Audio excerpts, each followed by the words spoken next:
Hello there, my name is Tony Mccarrick. I'm a digital strategist in Södertälje, which is a municipality just outside Stockholm in Sweden. Been great here being at this podcast with Mustafa, and we've been talking about Hack for Södertälje, which we had a few months ago, which became a global hackathon with 15 different people from 15 different countries around the world. So we've talked a lot about that. We've talked about what is innovation, how do you make it happen, and we had Ludvig here, who was part of the team who won the hackathon. Isn't that right, Ludvig? Hi, I'm Ludvig Kratzert. I'm a software engineer. I participated in hackathon, and me and my team presented the idea of an open data set about the accessibility of sidewalks with regards to. Hope you enjoy tuning in. Thank you so much for listening to Urbanistica Podcast. I am Mustafa Sharif, an urban planner, and you're more than welcome to join my big journey of exploring the making of smarter and more livable cities. Please don't forget to follow Urbanistica on the different social media platforms, and also let's connect on LinkedIn. Big thanks to Urbanistica podcast partner AFRY. AFRY is an international engineering and design company providing sustainable solutions in the fields of energy, industry, and infrastructure. Are you ready for a new episode? Let's go for it.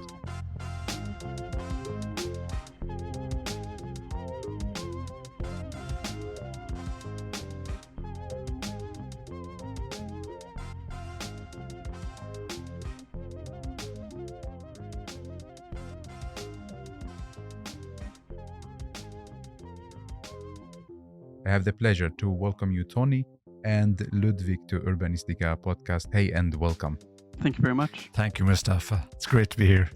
Welcome back. How are you doing, Tony? I'm good. And it's great to be here and looking forward to the chat with you and Ludvig. Yeah, welcome back. Yes. Welcome back. How are you, Ludvig? Good. I'm really excited. I've been ill for this past week, but I'm finally feeling up and going again. It feels great to start off with this. Yes, good to see you on Zoom, and hopefully next time we do it all together IRL. I'm looking forward to that. So we're going to talk about Hack for Södertälje. We have a winner, we have the organizer, and also part of the jury is here. It's me. Yeah. So it's going to be an interesting story. But we start with you. You are our storytellers. We start with you, Ludvig. How would you like to introduce yourself to our listeners and tell us about your passion? Well, so I'm currently working as a developer. Generally I see myself as a pretty curious person. I like trying new things, learning new things, meeting new people like this, jumping in and trying a podcast and meeting you guys again. I'm pretty chatty. I like discussions, especially spitballing about things that I really am not educated about, which is essentially what a hackathon is all about. So you could say it's right up my alley. And apart from that, outside of work, I think I'm a pretty creative guy. I like music, writing, and the arts generally. And I'm pretty passionate about just learning and creating. Amazing. Good to have you here. And Tony, how would you like to introduce yourself? My name is Tony Mccarrick, and I'm originally from Ireland, and I work today as a digital strategist in Södertälje, which is a municipality just outside Stockholm in Sweden. And my passion is, to quote Lucy Stone, I want to make a difference. I think that's what it's all about. And that you can make a difference by engaging with people who are passionate about making change. So that's makes me tick. Yeah. And hackathon is a strong element. Hackathon is a strong element, I think, and particularly for the public sector. The public sector, we need kickback from our citizens. We need kickback globally, because the challenges of the public sector in Sweden are more or less the same challenges anywhere in the world. And to make change and innovation happen, you have to get people with different perspectives. And that's what hackathon's all about. So it's a wonderful concept. And what is the background for Hack for Södertälje? Hack for Södertälje, it's about trying to get input from our citizens Södertälje, our citizens in Sweden, or citizens around the world who will engage to how can we better create an inclusive, connected, and sustainable society. We know in Södertälje that we don't know the answers, and we know that we can get the answers by engaging with people, and we need to get input from people who look at the world in a different way. And that's what's the hackathon. Help us on the journey to try and create a better and more relevant service for our citizens, because that's why we're at work. But isn't it like that you're a municipality, you should know everything? Like now you're telling we don't know. I mean, like you're supposed to know things, right? Yeah, well, I think a lot of municipalities have that view on the world, but in a extremely fast changing world, nobody knows. I think the big thing we have to understand that we don't know. It's not a matter of, I've been working for 30 years. That doesn't mean you know. I think you have to really ask yourself, do I understand the society? Am I doing stuff that's relevant or not? And you have to surround yourself by people who critically ask you questions, because that will keep your eye on the ball. Yeah. So you decided to create a hackathon. Yes. And the topic of the hackathon is the inclusive, sustainable, and connected society. And this was actually our second hackathon. And we've also been involved as a municipality as a sidekick to lots of other hackathons. Yeah. So hackathon is a way of working. It's a way of innovating and stuff. And it's a part of the work that we do in Södertälje, that we try and look holistically approach, that we try to use technology. When I say technology, that means the whole landscape, really: artificial intelligence, automation, Internet of Things, open data, all that kind of stuff, to do things in a more sustainable and a better way. And we need kickback, and that's what it's all about. Yeah. I remember, like, I was the winner of the hackathon of Södertälje 2019. Right. So like the journey started before pre-COVID. Yes. It's not like something new or popped up in the recent 2 years. So Ludvig, how about you? How did you hear about the hackathon, and like why you became so interested in participating? Well, I think this is a great story. It was really, really spontaneous. We just launched into it. So Emmanuel and Daniel and Simon, who are part of the team, they're all brothers. And then Sofia and Agnes, the other two participants, apart from myself, are the girlfriends of Emmanuel and Simon, respectively. They were all having dinner together there when this idea came up. Well, we have nothing to do this weekend, and there's this hackathon thing. Maybe we should try it. And they were like, well, yeah, let's. We got nothing better to do. And they were like, well, maybe we need one extra head on the team. And Simon was like, I know the guy. And so I was recruited as the third girlfriend. And then we just did it. There really wasn't much consideration or preparation. The text that I got was like, are you bored this weekend? Do you want to do this hackathon thing? And I was like, sure. So what are like your backgrounds? Like all programmers or techie people? We're 3 programmers, 1 environmental scientist, and 2 marketers, education-wise.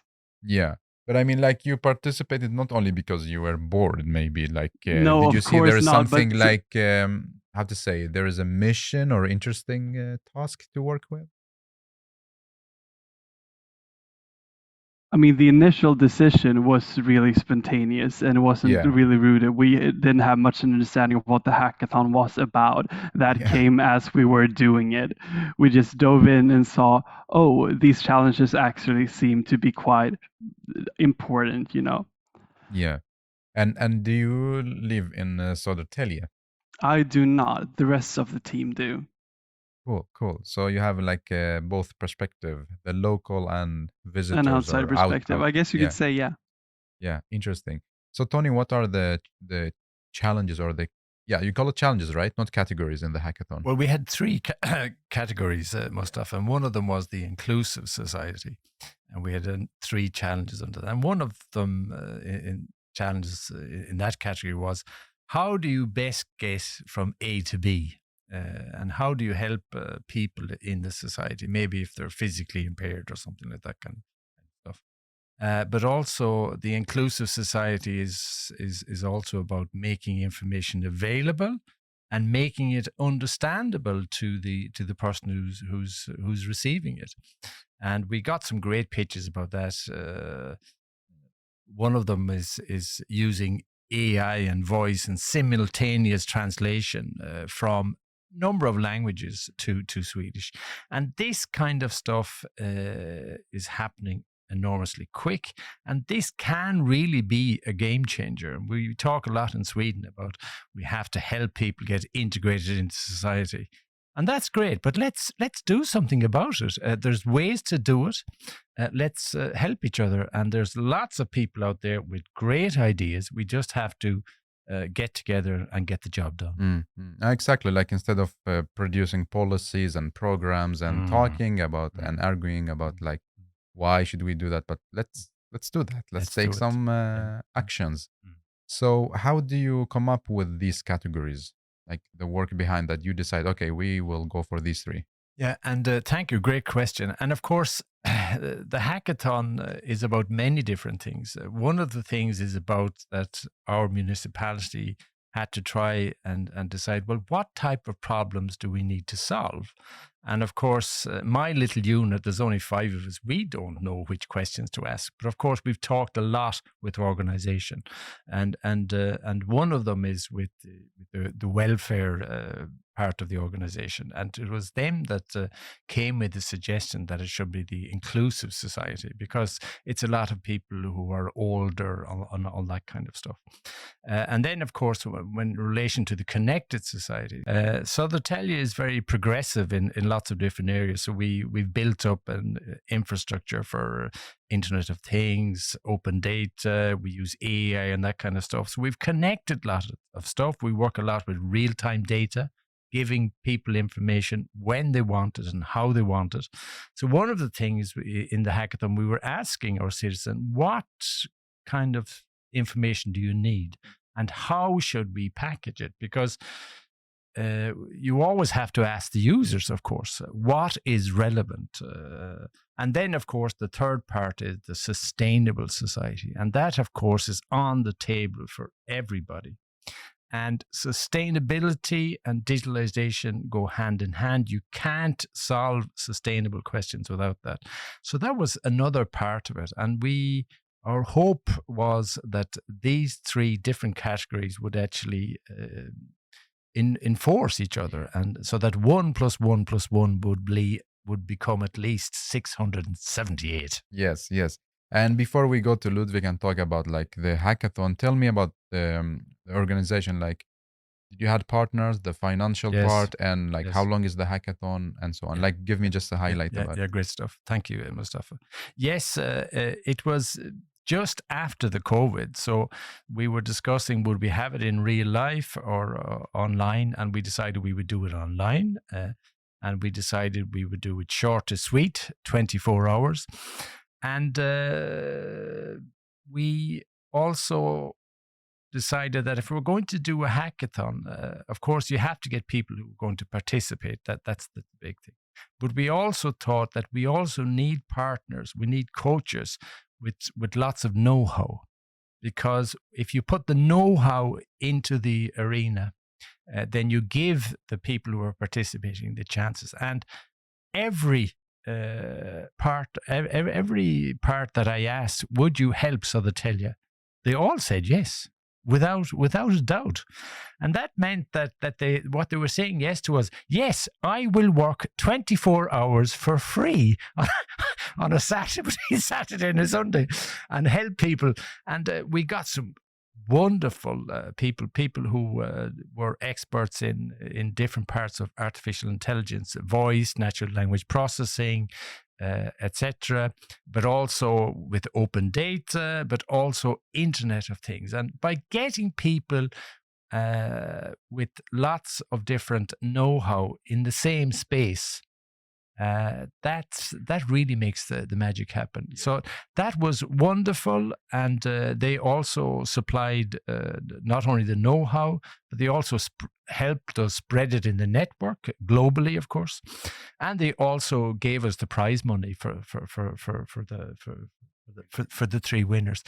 And when we did it, we thought, okay, we will of course invite people from other parts of Sweden and the other parts of the world. And we were thinking, because we work a lot with our neighboring countries, we thought, maybe we'll get a few people from Denmark, maybe, or from Norway.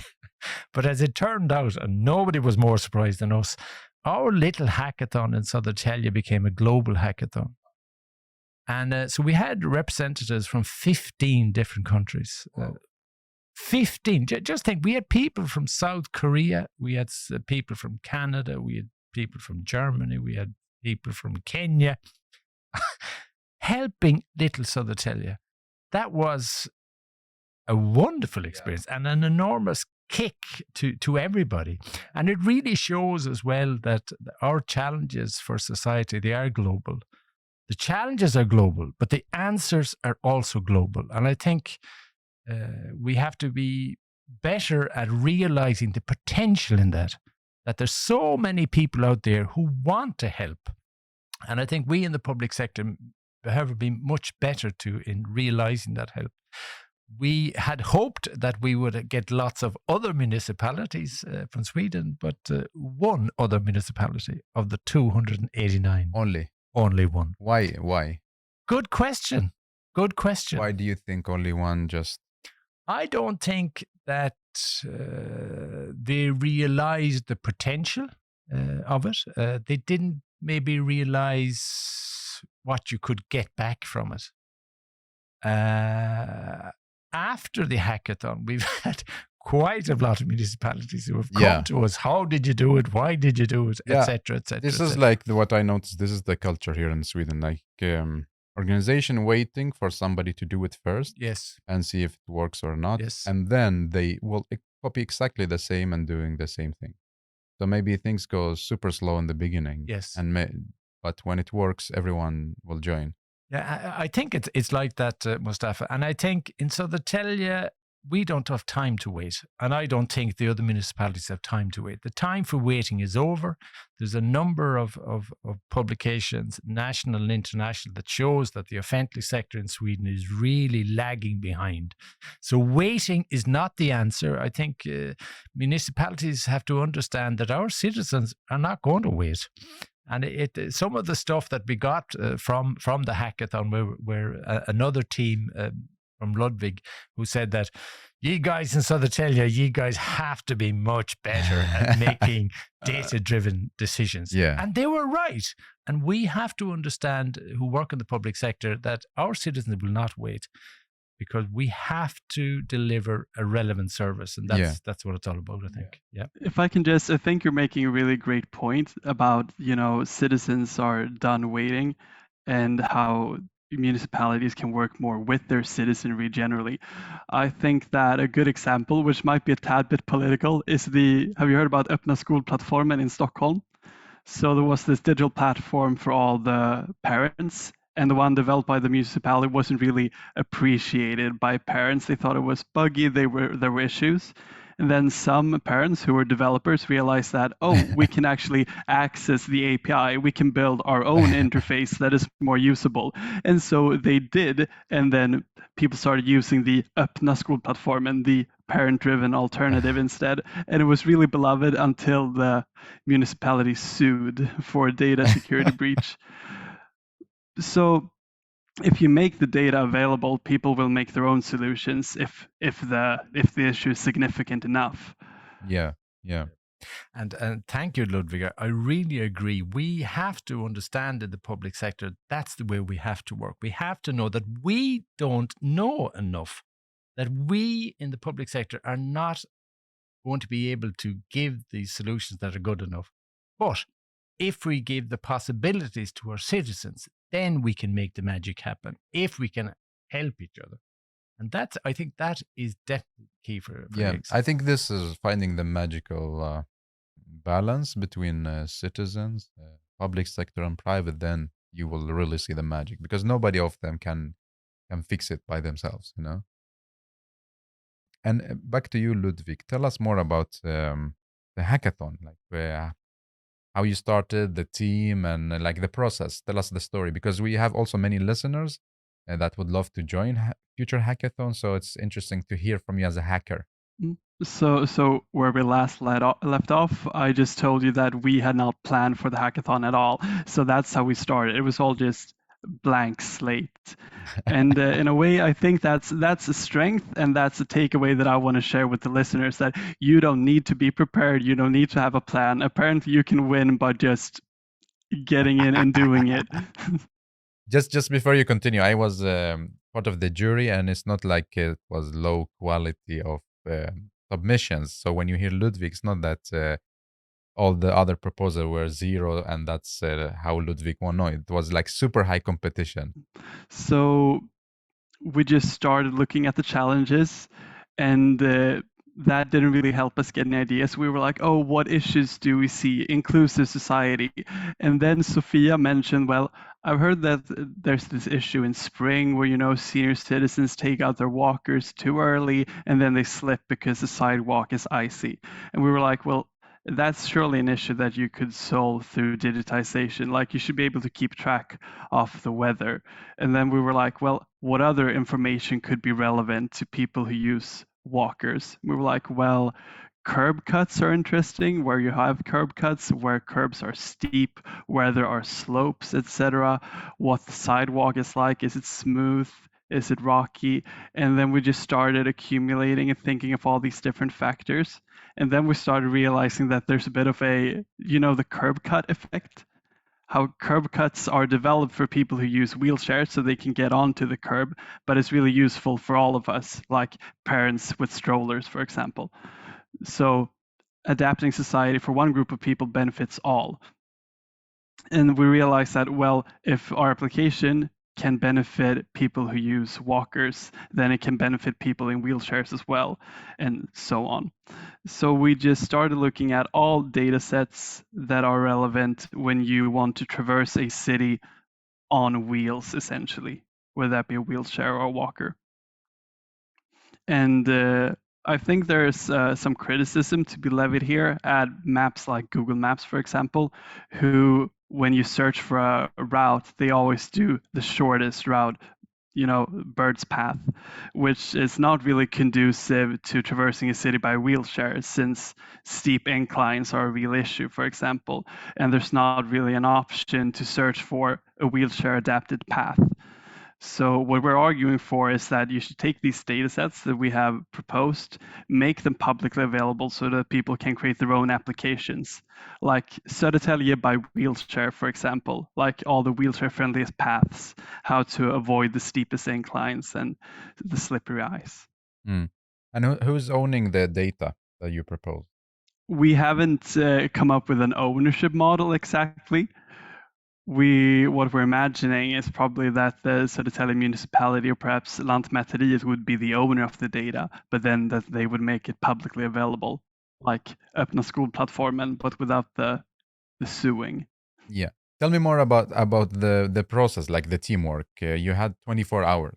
Yeah, it was very much impulse on impulse. It started with this senior citizens slipping on ice idea, and then just a new thing. Oh, wheelchairs might be a thing as well. Oh, we should look at curbs. We should just map it all out. Oh, we could lay multiple data sets. Oh, but what if we look at the interaction between the data sets, like both the steepness and the iciness and the material on the ground? And then we were like, oh, but how could we gather more data? Like, what's available today? Lantmäteriet probably has height maps, which is a key thing to look at incline. There's SMHI, the Swedish Weather Service. They could provide us with weather data. And then we were like, well, what don't we have? Well, we probably don't have detailed sidewalk maps, but we could create one using LiDAR. The Google car that drives by and takes pictures of all the houses for Street View. You could attach LiDAR to that, which, for reference, it's what self-driving cars use to sort of feel the terrain around them. So you could use that to measure out all the sidewalks. Oh, and then we could use AI and satellite imagery to look at the sidewalk material, like, are there cracks in the sidewalk? Is it cobblestone? And so on. So we made quite a few suggestions, and we made like this 4-step plan for the future, how you could get a more detailed map. How was the limitation like when you decided, okay, we cannot just continue with the bringing more ideas and developing ideas. We need to stop and work on only one. Because this is like the, how to say, the challenge when you do hackathons, that you love to develop things and being extra creative, but then you don't have so much time. You need to really focus on one. So all these ideas actually went into the final product, so to speak. I think we did a really great job of coming up with a lot of ideas, but they were all relevant to our core concept. So we didn't really have to prune much. We essentially spent the first day coming up with ideas, spitballing a concept, and then we just spent the rest of the time refining, making a PowerPoint, making sure that we could communicate this concept. Because the benefits of open data can be pretty abstract. Yeah. So what was the biggest challenge during the hacking? Like looking back at it, it really didn't feel like there was nothing felt hard. It was just fun, you know? We just sat there, friends coming up with ideas together. Yeah. And we didn't put much pressure on ourselves either, since our outlook was, oh, we didn't prepare, we didn't plan to do this, we probably don't stand a chance of winning. We're just going to do this for fun. For fun, yeah. Yeah, and we didn't stay up too late either. We were like, oh, let's just make a nice PowerPoint since we have two marketing. I think that's the secret to winning, have a good marketing team. Yeah. It's like it's so interesting with the different disciplines. Like you're not all programmers and so on. So, Tony, what did you do during when the hackers is hacking? What do you do as an organizer? Well, we were involved in lots of different things. We had some other people helping us, of course. We had some competitions during the hackathon to keep people awake.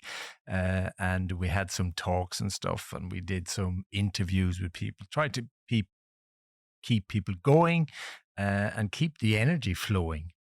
And there was great momentum, and there was so much happening, and there was so many different questions. And I think everybody, well, majority of people really felt the power of people, in this case, from 15 different countries, joining together for fun and taking their time and their knowledge and trying something. And that it was really wonderful. And if I could make a reflection on what Ludwig says, I think in the public sector, we have a tendency that when we're thinking about innovation, it has to be so serious, and we have to overkill it, and we have to first think about it a few years and then we'll do it. When we listen to Ludwig, that's not how innovation happens. Innovation happens in the second. Innovation happens when you're enjoying it. Innovation happens when you get people who look at the world in a different way under a short period of time. And it's not competitive. That's not the thing. I think the majority of people who were in the hackathon, of course, they wanted to win, but that's not why they were in the hackathon. They wanted to experience something and learn something. And the power here from Ludwig's story is really impressive. Something that I really believe in as a creative person is that great ideas don't come when you force them and when you have a strict schedule. Great ideas come when you put time aside to do nothing, essentially, to just sit down and think about a concept. And it's fine if you don't get anything out of it. Which is exactly what a hackathon is. You just have 24 hours and we had no pressure to just come up with ideas. And that's at least my model whenever I want to come up with something creative, whether that be music or art, to just try and set time aside to think without putting pressure on myself. And I feel like that very rarely happens when you're being a serious adult who's working. And I think that might stymie innovation, since it's not easy to tell your boss that, oh, I would like to just take a day off and think. It doesn't seem very productive. Then you will be fired. Then you will get more than 24 hours too. So Ludwig, tell us about your proposal, like the final product. explain it to me and to our listeners. So we made a prototype, which was an annotated sidewalk map. We had this Google Maps overlay, and then we added information to it about steepness and iciness to just show 2 dimensions of the data set. But really, that is not the proposal. Our proposal is related to open data. So what we're really suggesting is make these data sets available, and then people can make any kind of application. Like height data about Södertälje and a sidewalk map could just as well be used for like a street racing game where you're after midnight you're doing Tokyo drift on the streets of Södertälje. Would you like me to go into detail about the specific data sets we suggest? Yes. Well, I'm actually going to bring up the PowerPoint here so that I'm not. Another thing that I'm really passionate about and that upsets me a bit is that I do feel a bit snubbed when it comes to the prize. I mean, the prize money, terrific, but if it was maybe it was the second or third prize, where you, Tony, promised a personal tour of Södertälje and potentially a pint at the pub. I mean, really, that should have been the first prize. Yeah, a lot of people have said that actually. So what are the prize like? The prizes, it was a number of different prizes actually. There was the economic prizes. So the first winner got 50,000 Swedish crowns, the second one 30, and the third one 20 or 19, I think it was. But then we had some other prizes as well that the winners got the chance to get coaching from experts, coaching about Internet of Things, coaching about open data, because a classical challenge in a hackathon is when the people make the pitch, how do you go from the pitch to actually making something? And so you have to kind of, we think, try and give that help and stuff. That's good, because like in many other hackathons, people are getting tired because, okay, you do hackathons and then what's the point if nothing comes to reality, or so it's good that you have something more tangible. You have your presentation. I've got the PowerPoint. Okay. So the data sets that we suggest that exist today are satellite imagery from Lantmäteriet that could be used together with machine learning to generate a sidewalk map. And a strength of ours as students, which I think we used, was that we made sure to insert references to research whenever we could. So there is a reference here to Hosseini et al. From 2021. So the Södertälje municipality has a height map that we could use to calculate the slope of streets. This is one of my favorite ideas. We suggested that you could track snow and iciness by using IoT devices in like the snow trucks, so that as they drive, you can track where they have been and where it's been cleared, sort of Pac-Man style. And then the Swedish Weather Service, SMHI, has a service called Vinterväg, or Winter Road, that predicts slipping risk on roads. So we're essentially saying, make it free so that people can use it, which I guess is easier said than done. Financing is, of course, an aspect as well.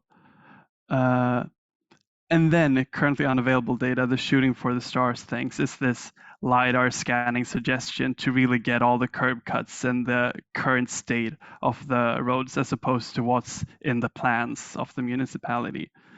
And then we could use deep learning on satellite imagery to classify the paving on sidewalks. And for that, we found no current research. It seemed to be a novel idea, or maybe something that researchers and serious people reject out of hand because it's not feasible. It's always hard to tell which it is. And then a final aspect that was lifted when we discussed with an expert, actually. We made sure to do that too. Discuss with the experts. That was really valuable. I think that was a great idea to add to the hackathon, is that bicyclists riding on sidewalks intended for pedestrians can pose, if not a threat, then at least an obstacle to wheelchair users. That interaction is not always easy. Yeah. So your proposal is more about like this, creating this structure rather than like a final product, right? Exactly. Yeah. What do you think, Tony? I think that the pitch is wonderful. And one of the great things about it that the jury said when they motivated it, that this concept is scalable globally. And we have to be better to understand this kind of thing. We have a tendency, what's good for little Södertälje or little Sweden? We have to lift our because we can make things happen much better. All the stuff that Ludvig has talked about, it can be done. Well, most of it anyway. And of course, there are challenges because you point out different institutions that have different data. But if we are really serious about making the world a better place and making it more accessible to our citizens, then we have to address these questions. We can't continue on with institutions just looking after their own institutions. We have to be better at sharing data, because it's when you get the data together that 1 + 1 can be wonderful stuff. And that's the way we have to work. And that's really a question that we work a lot with in Södertälje, and we work a lot with open data because we understand that that's the way forward. So we're going to, in Södertälje, we've had a number of meeting with Ludvig and his colleagues internally in the organization, and our ambition is to try and bring this to the table. Is the goal now for Södertälje, like you collected many ideas from the hackers? Yes. So what is the goal? Is to implement the proposal, or to create the application, or like how do you use what you get from the hackers? Yeah, and a great question. And if I remember properly, I think we got 24 different pitches. Yeah. So part of the job was that we've really thoroughly gone through all the pitches, and we've interviewed a number of the ones that we thought were very interesting. And one of the pitches is going to be a startup. We had a meeting with them, so that's going to happen, and that's wonderful. And that means that Södertälje is going to get the kickback, but that means also the rest of the world as well, which is great. So it depends on the pitch. One of the pitches was very simple, but very important. In Södertälje, we have the Södertälje Bro, the bridge. So one of the pitches was that we should have open data so that shows, so the citizen can check, is the bridge open or not? And that's important. Super simple. Yeah. And I kind of thought, why did I not think of that? But I didn't. That's why you have a hackathon. Yeah. And that's one of the things we're working on now. And that is simple. The data is there. You just have to get the data. You have to get all the people who are responsible to understand. And technically, this is a piece of cake. And of course, when you work with open data, you have to work with national and international standards. And that means that you make the data available so that people who look at the world different, they can take the data and make an application. Yeah. So we think in Södertälje, in some ways, we would make simple applications like is the bridge open or not. But for more other stuff, then that would be scalable over Sweden. That is much better that somebody else does it. Just a few weeks ago, a guy in south of Sweden made an app for Södertälje's citizens built on Södertälje's open data, and he did that for fun. Yeah. Great stuff. Scalable over the whole of Sweden, of course, and that's great fun. So Tony, because some people might say that, okay, the organization, when they do hackathons just for marketing and showing, we work with innovation somehow and look at us, it's more like just for showing off. Yeah. But the aim is like to actually work after with the proposals. Yes. This is, thank you for saying that. And some people say that, and a lot of people were very cautious. Oh, I'm not going to be in the hackathon, etc., etc., etc. I would suggest that we in Södertälje, especially in my group, we have one question on the table every day. How do we do something that's relevant to our citizens? That's the question we have to ask ourselves every day. And to think that we know the answer ourselves, that's a big mistake. And a hackathon is one way of trying to get it. And I think this hackathon really showed that the concept works. And then it's up to us now in the organization to take maybe not all these pitches, but some of them anyway, and at least. And I think it's also been a wake-up call for the organization. But it's also, I think, a part to show the organization, show the public sector, how do you actually work with innovation so that you don't, as we talked of earlier, if you can't force innovation. Mustafa, can you innovate now? You have 5 minutes. That's one great way of killing innovation. Mm-hmm. And in a very fast changing world, we have to be better at change. And that means we have to work in a different way. Yeah. So Ludwig, I think, if you go to your boss and say, I need an hour to just think about something, your boss should say, thank you, Ludwig. Seriously, I'm serious about that. I think my boss would allow me to. We actually do get time for that.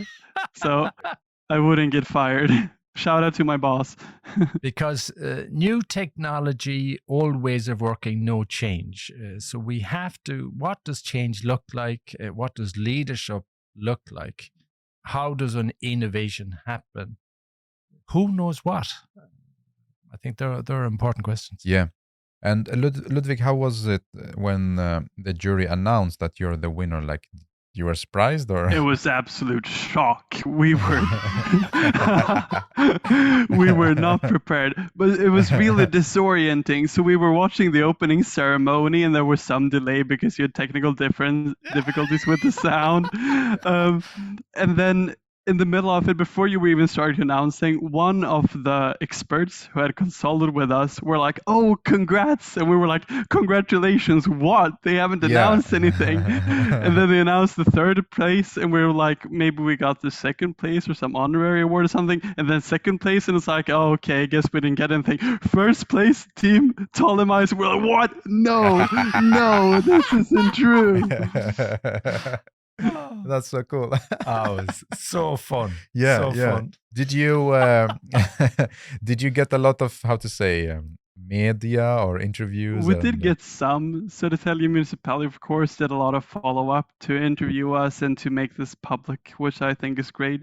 And then also Länstidningen, a local newspaper, did a little segment on us, as well as Swedish television in Södertälje. That's amazing. So, like, what is the key, or what are the keys that you became on the first place, like, for winning? What do you think? I think it might be better to ask you, who were on the jury and made the decision.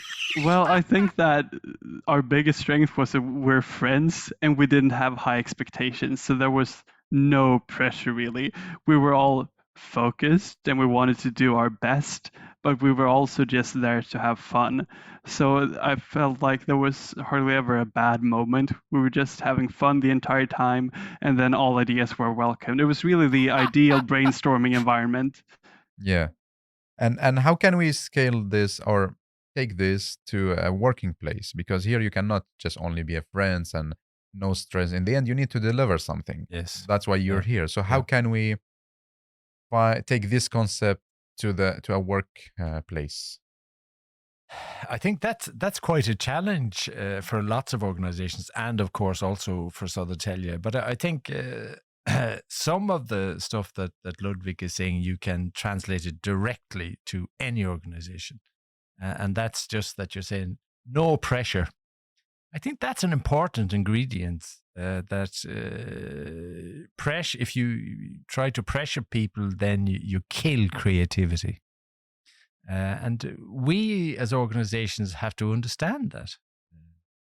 And when we're killing creativity, that's a big mistake. But Tony, we work with deadlines. Yes. So how do we deal with it?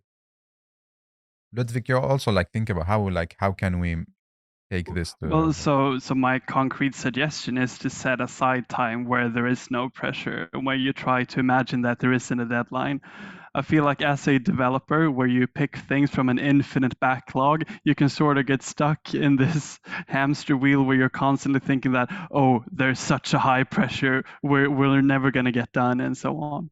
And to just be able to step out of that and create a different headspace. And really, all it takes for me, at least, after some practice, is to put aside a few hours and tell myself that it's fine if nothing comes out of this. I'm just going to sit down and have some ideas about this topic. And then often your mind wanders and you come up with a completely different idea, but at least an idea has sprouted. So like you hack your own brain. Essentially, yeah. So let's say if it's Monday now and you have a deadline tomorrow. So how do you do that? I think that's not an ideal time to innovate, first of all. It's like, no, you have no choice. Like, let's say I have a project on a short deadline, then I would start with just the ideas off the top of my head until they run out, and then put aside some time just for spitballing new ideas to create more material. I think it's sort of like the process of a writer. You just put down ideas and then you edit, put down ideas, then you edit. A lot of writers that I've heard their perspective say it's not really conducive to writing to sit down and try to write, to actually try to put out a finished product. Yeah, true. So Tony, what is your reflection ideas about how can we be more innovative and we have a deadline? Yeah, and of course we have to deliver something. Of course. But I think it's important. There's a difference between the creative part of it and what you need to get that done. But once you have the idea and once you have the concept, then you work in a different way where you're following deadlines, you're following up, and you stick at it so to make sure that it happens. Because especially I think in Södertälje, we put a lot of focus on delivering stuff, because by delivering stuff, you show the organization we can do it. We are not talking about change. We are not talking about Internet of Things. We are not talking about artificial intelligence. We are not talking about real-time data. We are delivering real-time data now. And that puts pressure on the organization. And it also shows them that it can be done. And it can be done. And all we have to do is be inspired by neighboring countries all around the world. Yeah. So before the last questions and the final section of this episode, what is going to be next for Södertälje? Is there going to be a hackathon or? Our plan at the moment is that we are going to try and organize one or a number of internal hackathons for the organization, a different part of the organization, because a big kickback of the two hackathons we've had is that more and more people in the organization realize, this is a way of working that maybe they can help us. And of course, you don't have to do it in 24 hours. You can have a mini hackathon in 4 hours, because it's a way of working. It's a way of innovating. So that's our one of our plans. The other plan, of course, is to try and realize and deliver from all the fantastic pitches. And that some of the pitches we are going to try and deliver on in Södertälje. But we're just as happy if they're delivered somewhere else or all over the world, because if it gets better in another municipality, then it gets better with us. Exactly. We make each other better. That's the name of the game. Yeah. And Ludvig, what is next like for you, hackathon related? Well, I think we've finally finished sewing up all the threads with this podcast. We didn't plan much going in. We did it. And then honestly, it was quite overwhelming with the whole winning and the follow-up to that. And having not planned for it, we didn't have space in any of our lives to continue driving this project forward.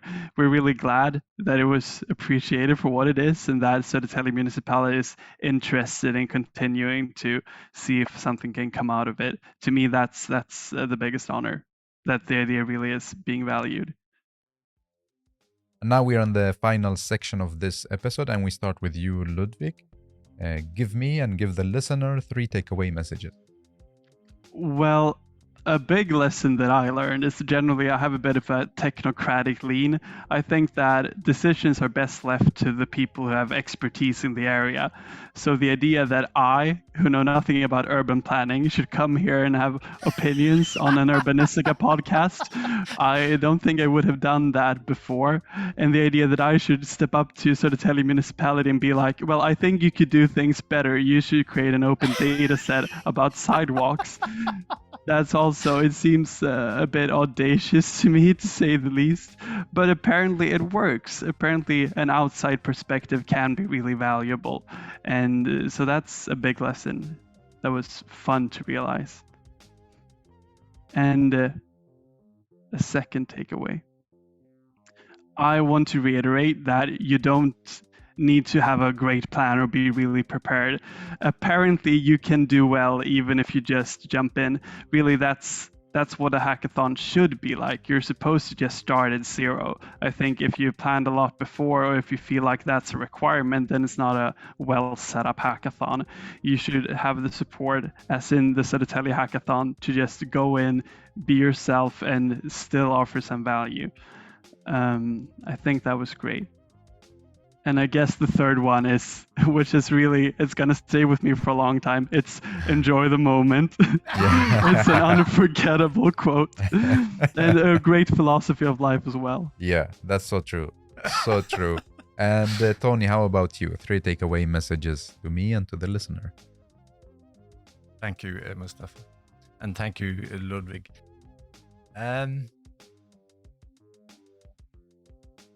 I think I will answer with 3 questions, really.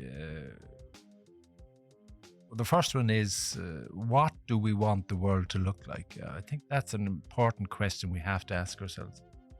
What do we want it to look like? Then the next question is, how do we get there? And you can't get there on your own. It's not possible. I think making a better society is about interacting, being humble, and getting people together in a space where they want to give input and give them the opportunity to change. And my last one, of course, is enjoy the moment.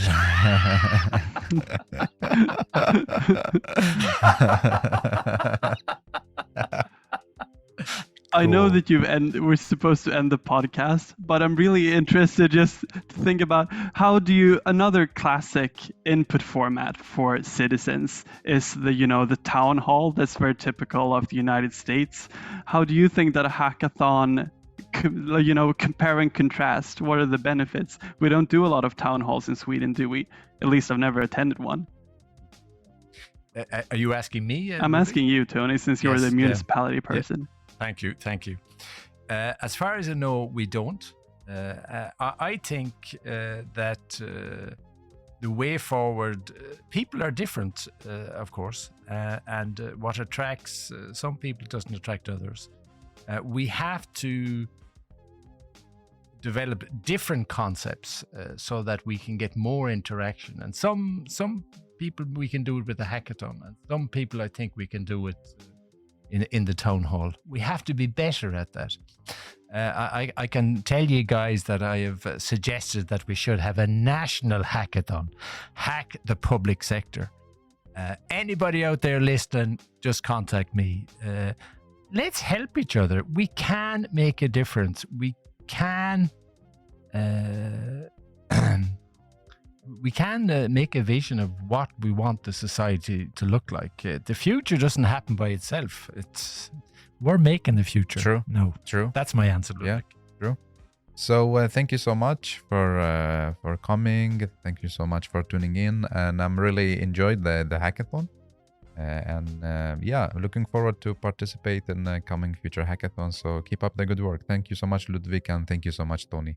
Thank you both. It's been a blast. Thank you, Ludvig, and thank you, Mustafa.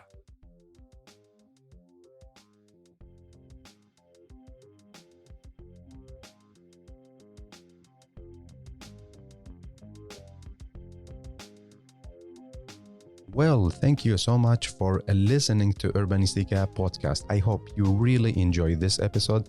You learned something new and also got inspired by the guest. Don't forget to share the episode on your social media and recommend it to people you think they are really interested in this topic. Thank you so much again for giving your valuable time to Urbanistica Podcast. I am Mustafa Sharif. Keep up the good work. Keep loving cities.